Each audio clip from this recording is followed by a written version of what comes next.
기독교 강요 3권 제8장 자기 부인의 일부로서 십자가를 지는 것. 첫 번째, 십자가의 훈련. 경건한 마음은 이보다 더욱 드높이 그리스도가 자기의 제자들을 부르신 곳까지 올라가야 한다. 즉 누구든지 각자가 자기의 십자가를 져야 한다. 주님이 선택하셔서 자기와 교제하기에 합당하도록 하신 사람들은 누구나 할 것 없이 어렵고 고생되고 불안하고 수많은 종류의 악이 다양하게 채워져 있는 삶을 준비해야만 한다. 하늘에 계신 아버지의 뜻은 이러한 방식의 훈련을 통하여 자기의 자녀들이 확실한 시험을 치르도록 하시는 데 있다. 그는 자기의 장자이신 그리스도로부터 시작해서 자기의 모든 자녀에게 이르기까지 이 과정을 거치도록 하신다. 그 맏아들은 모든 사람에 앞서 사랑을 받으셨으며 그 안에서 아버지는 마음이 흡족하셨음에도 불구하고 우리가 보기에 어떤 면으로든 관대하거나 부드럽게 대우를 받으신 적이 없으셨다.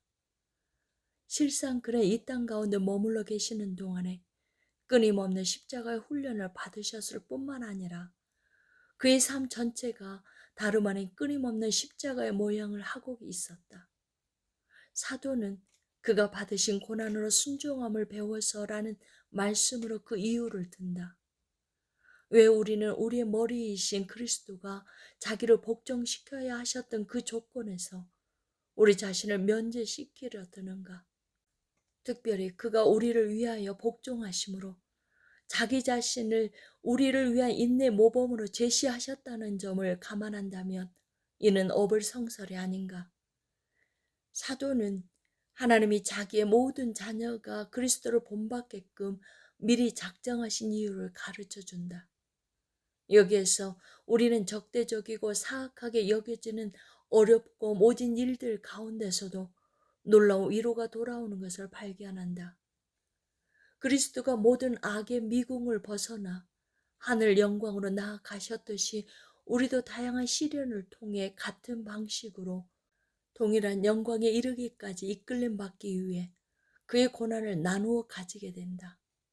바울 자신은 다른 곳에서 이렇게 말한다. 즉 우리가 그의 고난에 참여함을 알게 되는 순간 우리는 동시에 그의 부활의 권세를 이해하게 된다. 그리고 우리가 그의 죽으심을 본받게 되는 순간 우리는 그의 영광스러운 부활에 동참하도록 미리 준비하게 된다.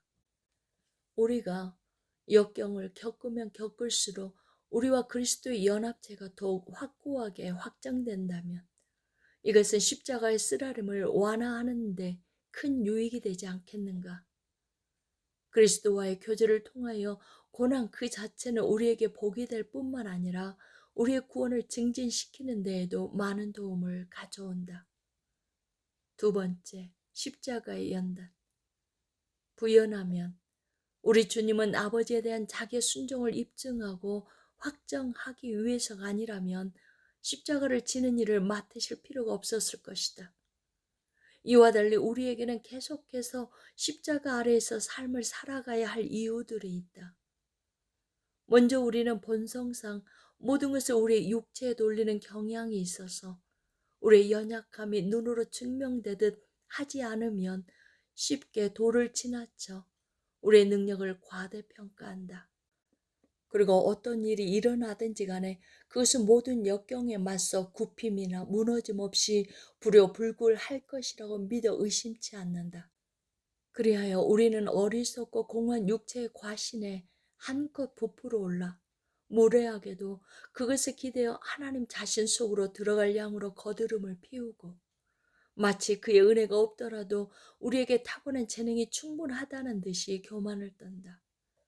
하나님은 우리가 그 아래서 전전긍긍하고 있는 연약함과 덧없음을 우리의 경험을 통하여 확인시켜 주심으로써 이러한 오만불순을 물리칠 수 있는 최선의 방도를 마련하신다.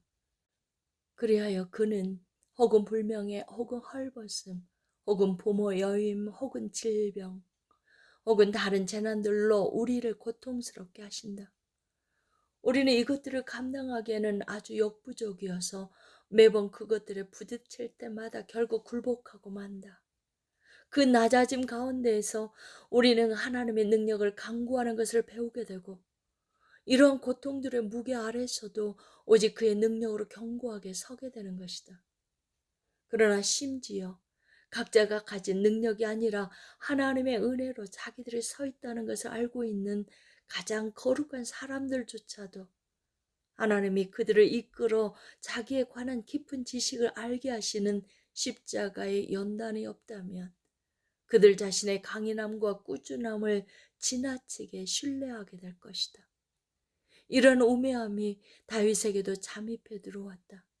내가 형통할 때 말하기를 영원히 흔들리지 아니하리라 하였도다.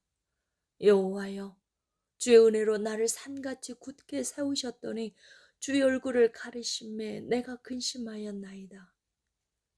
여기에서 다윗은 자기의 일들이 번창할 때에는 자기의 지각이 마비됨으로써 그저 빈둥거리면서 의지해야 할 하나님의 은혜는 내팽개치고 자기 자신에게 빠져 스스로에게 약속하기를 영원히 굳게 서리라고 했다고 고백한다. 이토록 위대한 선지자에게 일어난 일이 이러하다면 우리 가운데 누가 두려워하거나 염려하지 않을 수 있겠는가? 이와 같이 일이 형통할 때 사람들은 자기들의 꾸준함과 인내에 대한 아집을 더 많이 가지게 되어 허풍으로 부풀어 있었다. 그러나 역경을 당하여 겸손해진 후에야 그들은 그 모든 것이 위선이라는 사실을 배우게 되었다. 성도들은 자기들의 질병이 주는 증거로 교훈을 삼아 겸손을 향하여 나아가게 되고 육체의 사악한 자만을 떨쳐버리며 하나님의 은혜에 그들 자신을 맡기게 된다. 이렇게 자기들을 맡긴 후에야 그들은 자기들을 보호하기에 충분할 뿐만 아니라 그 이상인 현존하는 하나님의 능력을 경험하게 된다. 세 번째, 십자가의 소망. 바울은 환난은 인내를, 인내는 연나를 이룸이라 라고 하면서 이에 대해서 가르친다.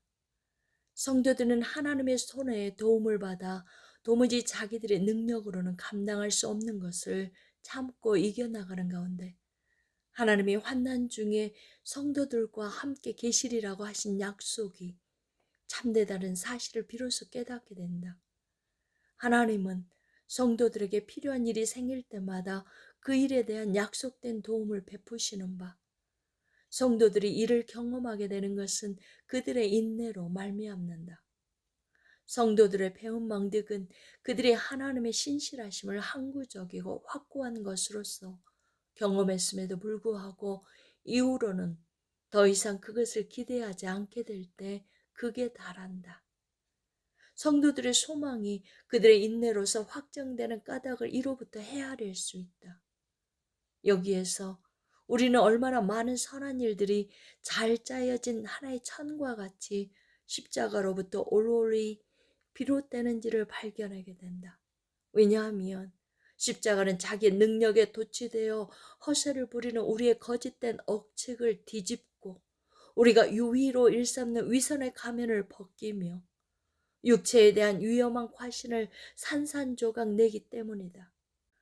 십자가는 우리가 겸손히 한 분 하나님만을 의지함으로써 혼미해지거나 넘어지지 않도록 한다. 주님은 자기가 약속하신 것을 미리 성취하셔서 미래에도 자기의 신실하심이 계속될 것이라는 사실을 우리에게 분명히 각인시키시고 그 승리에 우리의 소망이 뒤따르게 하신다. 이것들 외에는 다른 명분이 없으니 십자가의 훈련이 우리에게 얼마나 필요한지가 여기에 여실히 드러난다. 당신이 맹목적인 자기애를 깨끗이 걷어냄으로써 자기의 연약함을 올바로 인식하고 자기에게 고유한 연약함을 깨닫게 되므로 자기를 신뢰하지 않는 법을 배우고 자기를 신뢰하지 않으므로 그 신뢰를 하나님께로 돌리고 그 마음이 신뢰 가운데서 하나님을 의지함으로 그의 도움에 자기를 맡겨 끝까지 참아 패배하지 않고 하나님의 은혜 가운데 자기 자신을 세움으로써 그 은혜가 하나님의 약속 가운데 참되다는 사실에 대한 식견을 갖추고 그 명백한 약속의 확실성을 받아들이므로 그 가운데 당신의 소망이 견고하게 되는 것은 결코 하찮은 일이 아니다. 아멘.